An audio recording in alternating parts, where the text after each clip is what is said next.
8:45. This is the Sri Lanka Broadcasting Corporation. Here is the news, edited by Catherine Pereira and read by Indrani Senanayake. The headlines. The President says Sri Lanka will not allow anything to jeopardize India's security.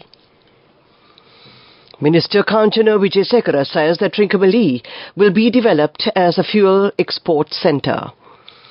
A proposal to reduce the electricity tariff for this month has been directed to the Public Utilities Commission. Long-term agreements have been reached to obtain fuel needed for the next 6 months. 700 new persons will be recruited to the teacher service. In foreign news, Philippines landslide. Child rescued after 60 hours under rubble. President Ranil Wickremesinghe, currently in Perth, Australia, to attend the 7th Indian Ocean Summit, engaged in an inspection visit to the Sri Lankan consulate in Western Australia today. Upon arrival at the consulate, President Wickremesinghe was warmly welcomed by Honourable Consul Dr. Rosh Jalagay and Mrs. Priyanka Gamagay. This meeting provided an invaluable opportunity to discuss shared interests between the consulate and the Sri Lankan community in Western Australia, with a particular focus on advancing economic development initiatives in Sri Lanka. In recognition of the visit, Honourable Consul Dr. Josh Jalagay presented a memento to President Ranil Wickremesinghe. The visit concluded with a group photo session involving the President, the Consul General and the consulate staff. Minister Kanchana Wijesekara says that Trincomalee will be developed as a fuel export centre in order to provide fuel at a lower price than the imported fuel. He stated that the necessary proposals are underway in this regard. He made these remarks at a media briefing held this afternoon. Construction of the renewable energy or the power plants operated by natural gas will be expedited. Another 20 megawatts of electricity can be added to the national grid by the Uma Oya project in another week. This project was started in the year 2020. He also stated that a policy decision has been taken to provide concessions to the people who use less electricity. A proposal to reduce the electricity tariff for this month has been directed to the Public Utilities Commission.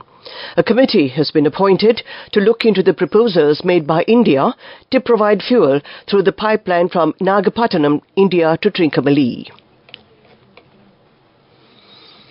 State Minister D.B. Chanaka says that long-term agreements have been reached to obtain fuel needed for the next 6 months according to the tender policies. Therefore, there will be a possibility to maintain the power sector without interruption. Usually, the price of fuel is increased in the world market from the middle of December to April. He made these remarks at a media briefing held in Colombo recently. This news comes to you from the Sri Lanka Broadcasting Corporation. A comprehensive banking services package with a branded checkbook as well as debit and credit card exclusively for you.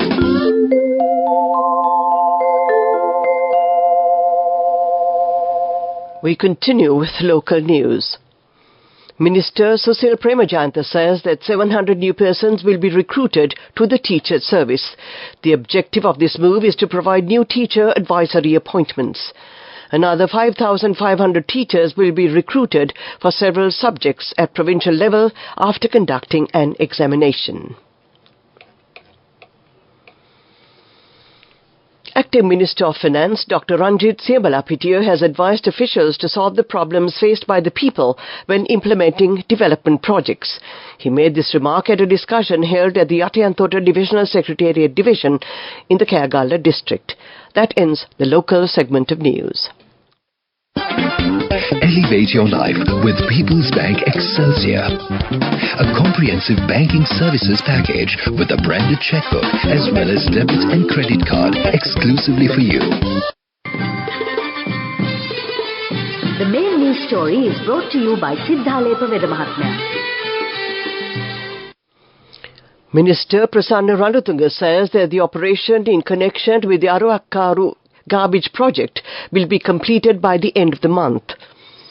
The final phase of the project should be expedited. He made these remarks at a discussion held at the Urban Development Authority Auditorium. Recently, 5,500 million rupees has been allocated for the project. The main news story was brought to you by Sinhala. We now take a look at Watchlight. A project was initiated 10 years ago to construct houses for homeless people in the Kanda Oyer estate in the Bulatkohupitia Divisional Secretariat Division. But the residents say that construction work has been suspended midway. They request the relevant authorities to take immediate measures to construct these houses at their earliest. That came to you in Watchlight. Coming up, World News.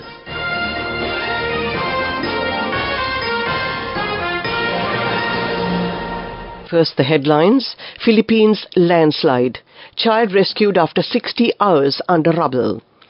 Pakistan Army urges unity as ex-PMs both declare election win. Uttarakhand on alert after 4 dead in clashes over mosque demolition.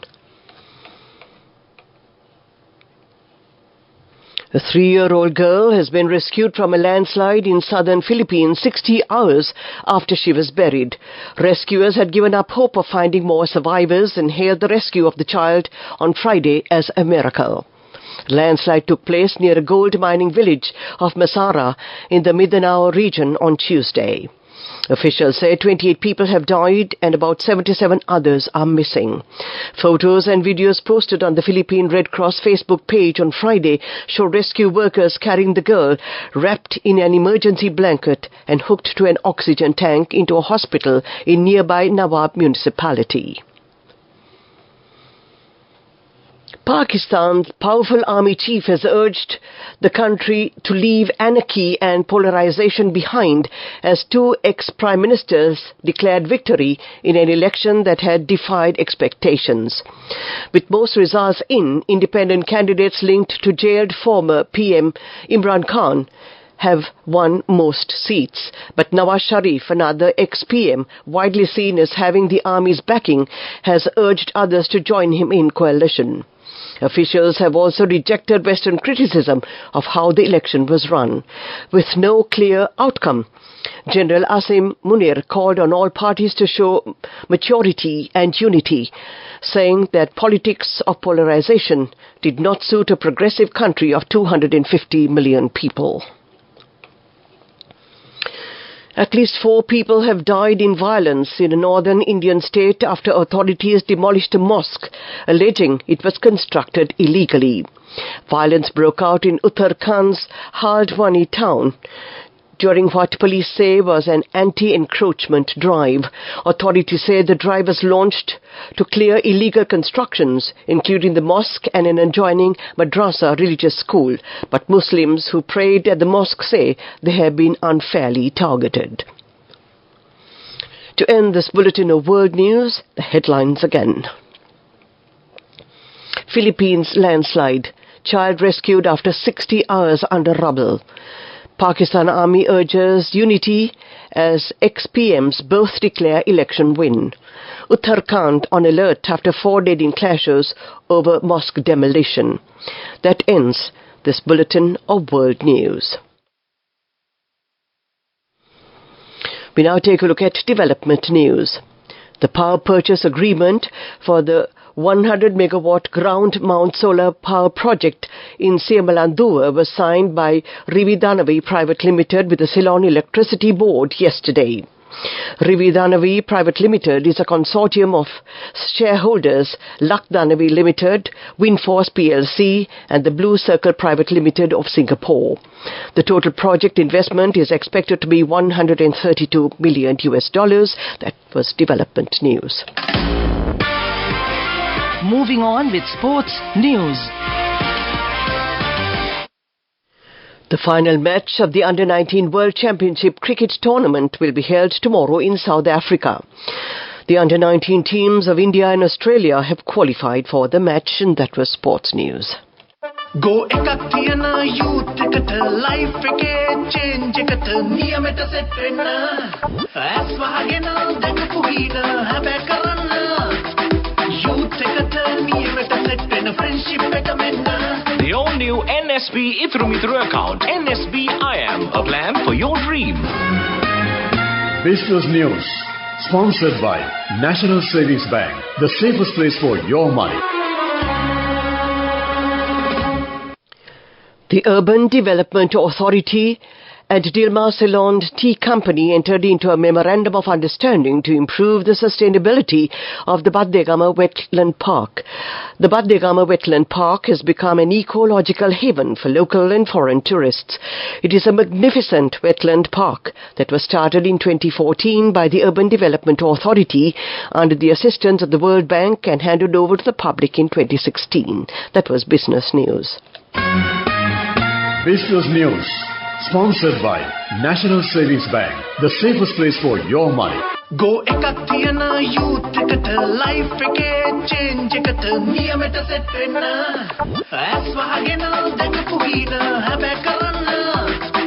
youth එකට නියමෙට set වෙන friendship එක මෙන්න. The all-new NSB Ithru account, NSB IAM, a plan for your dream. We now take a look at economic news. Treasury bills valued at 13 million rupees, 13,500,000 rupees will be issued expiring in 91, 182 and 364 days. These bills can be purchased from the primary dealers and licensed commercial banks. The auction will be held on Wednesday. That was economic news. Weather report. And finally, we take a look at the weather report. Mainly fair weather will prevail over the island. Fairly strong winds of about 30 to 40 kilometers per hour can be expected at times on the eastern slopes of the Central Hills and in the northern, north-central, eastern, northwestern, Uva and southern provinces. Misty conditions can be expected at some places in the central, Sabaragamu, western and Uva provinces and in the Gaul, Matara and Polonnaruwa districts during the morning hours. That was the weather report. And to end tonight's news broadcast, we look at the headlines again. The President says Sri Lanka will not allow anything to jeopardize India's security. Minister Kanchana Wijasekara says that Trincomalee will be developed as a fuel export centre. A proposal to reduce the electricity tariff for this month has been directed to the Public Utilities Commission. Long-term agreements have been reached to obtain fuel needed for the next 6 months.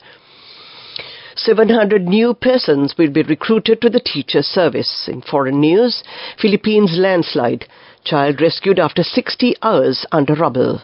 That ends tonight's news broadcast. The time reads 2 minutes to 9 o'clock. This is Radio Sri Lanka.